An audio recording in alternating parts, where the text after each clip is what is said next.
What do you make them? Benevolent greetings, salutations. This is Dr. Shabazz Obey, and today I want to discuss with you.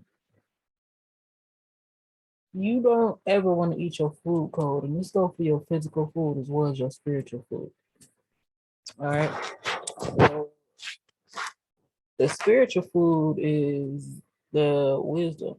Now, the Quran was ancient Moorish sacred text that got taken over by others.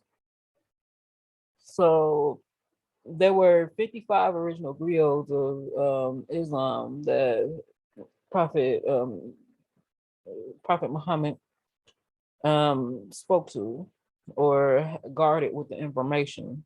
So it was 55 seers, and they sent them out to war on the front lines and basically killed off all the original Moorish griots of Islam.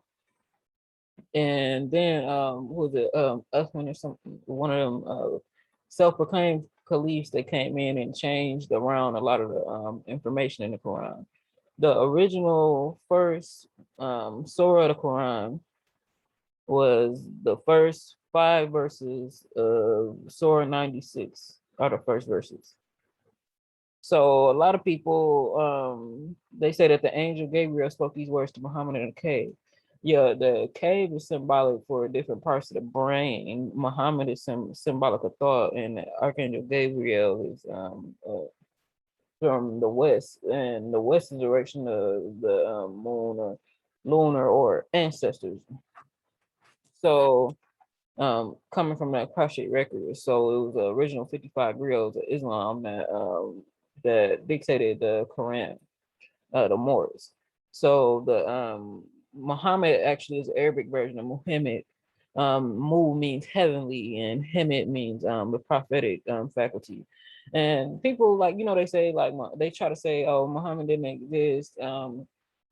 Maybe not in this realm, but you can't. That's what I keep trying to make people understand. It's still a celestial hierarchy. So while these spiritual beings may not exist as you know it in a way that you're able to comprehend, that doesn't mean that they were not real. They just exist on higher planes and dimensions.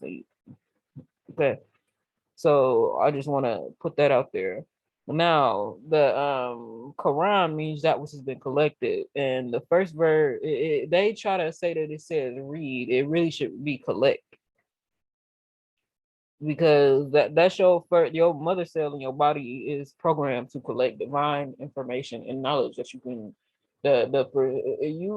the greatest sin is to not know the creator, is to not know your creator, and your creator is a creator of wisdom. So your greatest sin is not learning the divine information you need to send up out of here. And in a minute, you won't be able to learn it for another few thousand years because these portals is gonna close up. All right. So and the boats or ships or spaceships,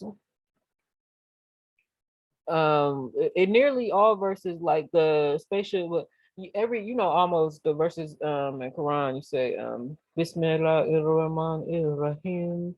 So the spaceship, Allah is a spaceship. That's why the arm head thing is outdated. That's not what I'm talking about. It's the spaceship or your Merkaba, your energetic field or your energetic body. So that is Rahman and Rahim. So nearly all surahs actually begin with telling you the spaceship of the Merkaba Allah, the Rahman, the Rahim, or Rahman is similar to Brahman, which is the creator, divine creator, and for the Indian Moors. But the Arabic word Allah doesn't mean necessarily blood clot. It means an orbiting space station. So that's the Elohim, or them scientists that conducted like experiments on the satellite space station platforms with a lack of gravity and reduced radiation provided more scientifically conducive environment. So there are beings that exist outside of humanity. Is foolish and kind of arrogant to assume that you don't have any type of creator. You just a god with no creator. You come as a celestial hierarchy, and you do have some divine beings that are over you and are supposed to watch over you. So The verses is these verses are telling you about how you were created, or how your creators created you and spiced and fused your genes to create you. And it says, "And your Lord is Akram," like a Karam. Akram is a superlative of Kareem, and Kareem is a quote signature seeker, and a scientific order seeker is Patal or Alfeta. So in code, it's saying your Lord is Patal. So Kalam means, or like your Lord, as in your the person that's watching over you is Patal Peter, or you feel me? So Kalam means oracle, not ink pen. So the ancient computer technology is ancestral technology of the first one, or the Awalim, used to download programs or instincts and other information to humanity. So that's how your computer, or the computer that generates everything around you, is programmed. Like your brain is a computer. So the first verse should be: collect the accumulated scientific knowledge by using your Lord's spaceship or your Merkabah, the temporary dwelling place of El, or Temp El, the one who genetically engineered Homo sapiens upon a space station.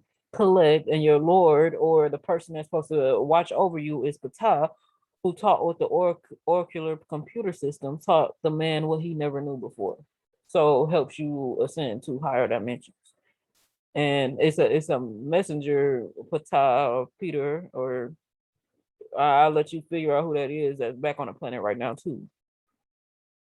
So that verse in the Quran, when you repeat it, that you should be saying that first, because this chapter, when I am talking about eating cold food, I told you in a previous video that all the chapters or surahs of the Quran activate a specific part of your energetic body, right? Do you, when you get some food out of the refrigerator, your body's cold, your information not flowing right through your body for most people, because they are just now getting into the knowledge of information. So you have to warm your body up before you start trying to direct your chi energy or do any of that stuff anywhere, or it's not going nowhere. It's just like you, it's gonna make it, and if it does, it's gonna make it extra harder. You're gonna have to do more repetitions of the same verse. So this chapter is for the brain and your light brain. It gets the energy flowing in your brain and increases the blood circulation in your brain and turns the mental juices. So when you do that, and then you do the obligatory prostration afterwards, when you know you your rakat, when you bend and you do those movements after, is like it's double, you get double the benefits, because that bending is like a form of yoga or kundalini yoga that's helping loosen up that energy from the base of your spine. That's the importance of salah. Salah was never meant for you to be looking outside yourself or to be worshiping something outside of yourself. The purpose of salah was to help you raise your kundalini energies. But people lose that meaning and get to thinking that it means that you're supposed to worship something outside of yourself, which that's not what that means. So the very first chapter revealed is the first one that's helping to increase blood circulation to your brain, increase the chi energy to your brain, and boost your mind and your intellect, or the cognitive, your ability of perception, so that you could properly see the symbolism and different things within the text. So whenever you first, that's why when you first start reciting Quran, that should be, or anything, that should be the first, you should be repeating that before you do any type of spiritual work, if you call yourself an Islamist or whatever. Or if you don't call yourself nothing, you really shouldn't call yourself no labels, because you should be getting knowledge from each and every culture on the planet, like a true Moor. The seafaring kings and queens who travel the seven seas and collect that divine information for our spaceships or our Merkabah, so we can ascend and rise up out of here. You gotta collect them codes.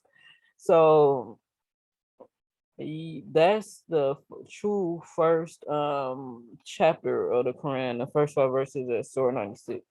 So you should be saying that before you go into reciting anything from Quran.